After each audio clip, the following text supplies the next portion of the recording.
একটা নতুন মিষ্টি রেসিপি নিয়ে আজকে আবার চলে এসেছি। এই দেখো, এগুলো আমি ঘরে তৈরি করেছি। কিভাবে তৈরি করেছি তোমাদেরকে সম্পূর্ণ বলবো। বেশি কিছু উপকরণ লাগে না, ঘরে থাকা জিনিসগুলো দিয়ে হয়ে যায়। আমি সামান্য জিনিস দিয়ে এগুলো তৈরি করেছি। তো কি কি জিনিস লেগেছে আমি তোমাদেরকে সম্পূর্ণটা বলবো, দেখাবো। তার আগে তোমরা ভিডিও দেখার প্রথমেই তোমরা যারা ইউটিউব থেকে দেখছো তারা সাবস্ক্রাইব করে পাশে থাকা বেল আইকনটা প্রেস করে রাখো। আর আমি যখন ভিডিও দেব তখন সঙ্গে সঙ্গে তোমাদের কাছে নোটিফিকেশন চলে যাবে। আর লাইক শেয়ার কমেন্ট করতে একদম ভুলবে না। আর যারা ফেসবুক থেকে দেখছো তারা ফলো বাটনটা প্রেস করে আমার পাশে থাকবে। আর লাইক আর শেয়ার অবশ্যই করবে, আর কমেন্ট করবে আমার মিষ্টিগুলো কেমন হয়েছে। তো চলো, আমি কি লেগেছে আমি সম্পূর্ণটা বলবো ভিডিওতে। চলো এখন দেখাচ্ছি তোমাদেরকে। মিষ্টিগুলো বানানোর জন্য এই যে আমি 100 গ্রাম ছানা নিয়ে নিয়েছি। ছানাগুলো একটু জল ঝরিয়ে রেখে দিয়েছিলাম। এখন আমি এগুলোকে একটু ভেঙে মিশিয়ে নেব। ভেঙে একটু মেখে নেব, যখন টুকরো টুকরো না থাকে মিশিয়ে নিতে হবে। না হলে টুকরো টুকরো থাকলে আবার ভালো লাগবে না, মিষ্টিটা মিহি হবে না। এই জন্য প্রথমে এই যে ভেঙে নিয়ে আমি একদম গুঁড়ো গুঁড়ো করে মেখে নিচ্ছি।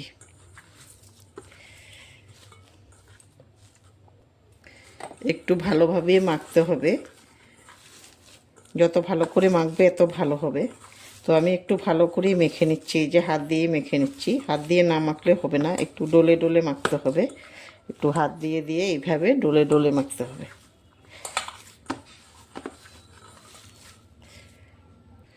ছানা যতটুকু আছে আমি ওই ততটুকুই, তোমার ওই 1 বাটি হবে ছানা।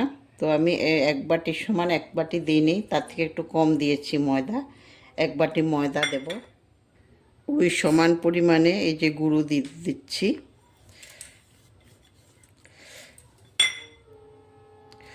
তারপরে দেব একটু সামান্য তেল।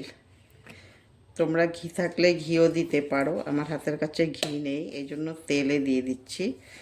আন্দাজ করে 4 চামচ মতো তেল দিয়ে দেবে, বেশি লাগবে না, 4 চামচ দিলেই হয়ে যাবে ছোট চামচের।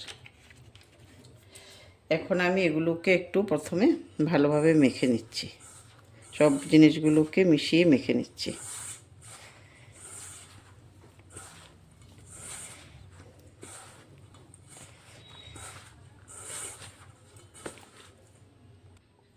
এখন আমি দিয়ে দেব বেকিং পাউডার। এই বাটিটার মধ্যে নিচ্ছি বেকিং পাউডার, এই যে 1 চামচ নিলাম।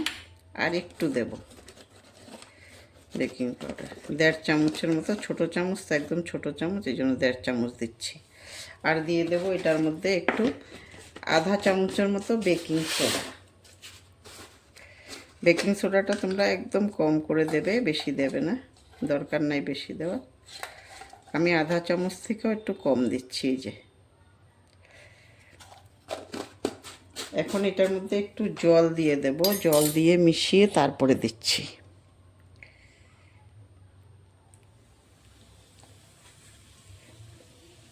কারণ আমার ওখানে একটু জল লাগবে, তাই এখানে জল দিয়ে মিশিয়ে দিলে ওটার মধ্যে সম্পূর্ণভাবে মিশিয়ে যাবে।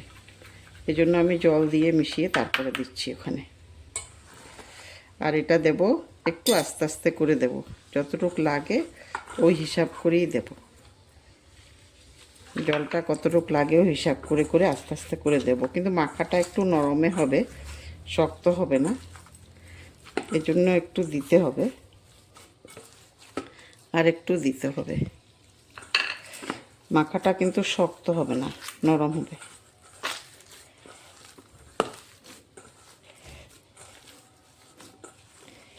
তাই আস্তে আস্তেই দেব।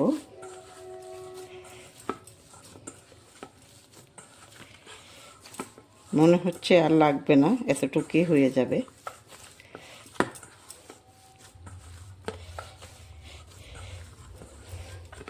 এখন আমি এটাকে কিছু সময়ের জন্য একটু রেস্টে রেখে দেব। আর এইদিকে আমি তেলটা বসিয়ে দেব।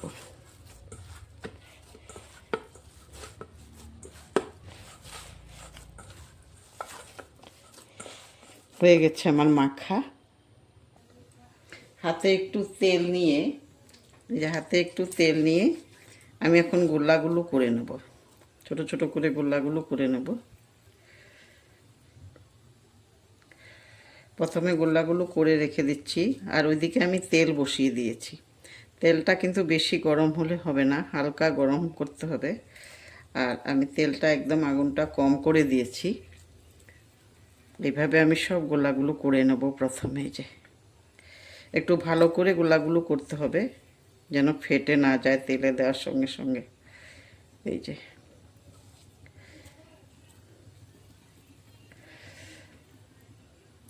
এইভাবে আমি সব গোল্লাগুলো করে নেব। এখন গোল্লাগুলো সব তৈরি করা হয়ে গেছে। এখন আমি তেল বসিয়ে দিয়েছি, ওখানে নিয়ে যাব, তেলের মধ্যে দেব।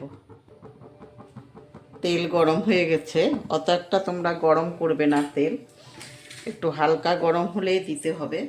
তো হালকা গরম হয়ে গেছে, আমি একটা দিয়ে প্রথমে দেখাচ্ছি। এই দেখো গরম হয়ে গেছে। এই জন্য আমি আস্তে আস্তে এখন সবগুলোই দিয়ে দেব।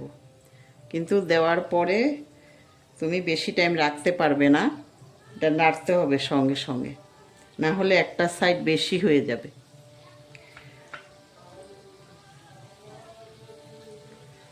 তো এই কটা দিয়ে আমি প্রথমে করে নিচ্ছি। একটু হলে তারপরে নাড়তে হবে, প্রথমে নাড়লে হয়তো বা লেগে যেতে পারে। এই জন্য একটু হওয়ার পরে নাড়ব, ছাড়তে হবে কড়াই থেকে। আমি আরও কয়েকটা সাইডে দিয়ে দিতে পারবো, না দিলেও হবে, পরে পরে অন্যগুলো করে নিচ্ছি।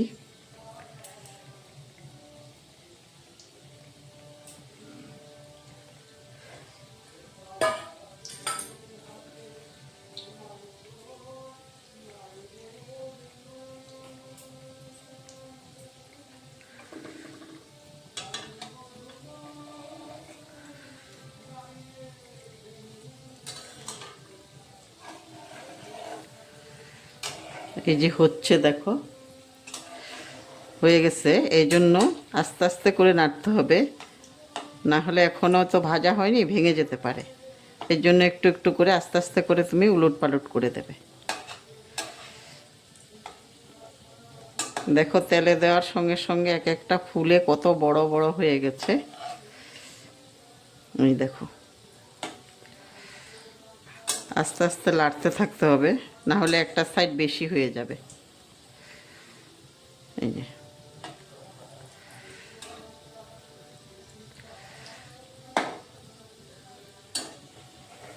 দেখো কত বড় বড় হয়ে গেছে ফুলে।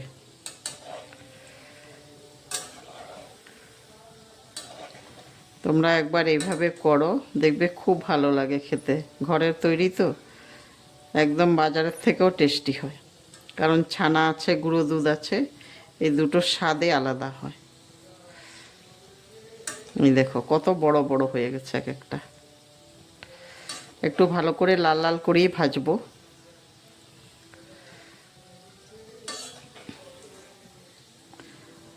ঘরে কেউ আসলে তুমি একদম তাড়াতাড়ি করেই হয়ে যায়, ওরা বসে গল্প করতে করতে তুমি বানিয়ে ফেলতে পারবে ইচ্ছা থাকলে, বাজার থেকে আনতে হবে না।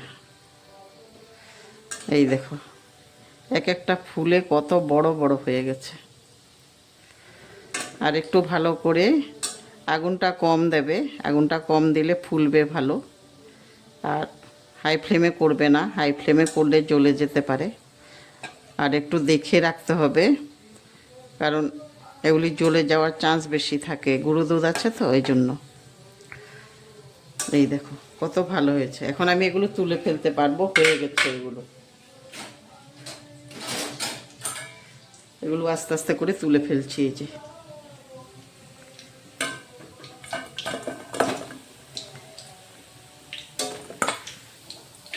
এখন আমি বাকিগুলো এইভাবে ভেজে ফেলবো। তো আর একটা সাইডে আমি শিরা বসিয়ে দিচ্ছি। শিরার জন্য এই যে জল দিয়ে দিচ্ছি।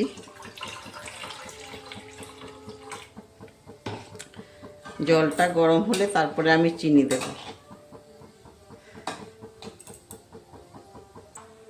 জল ফুটছে, এখন আমি এই যে 150 গ্রাম চিনি দিয়ে দিচ্ছি। চিনিগুলো ভালো করে যখন গলবে তখন আমি দেব, আর একটু আঠা আঠা যখন হবে তখনই দেব, আগে দেব না।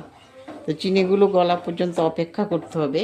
আর এটার মধ্যে আমি 2টো এলাচ থেতো করে দিয়ে দেবো। এখন 2টো এলাচ থেতো করে দিয়ে দিচ্ছি। চিনিটা আরও গলবে, চিনিটা এখনও গলেনি। আর একটু লেবুর রস দিয়ে দিচ্ছি।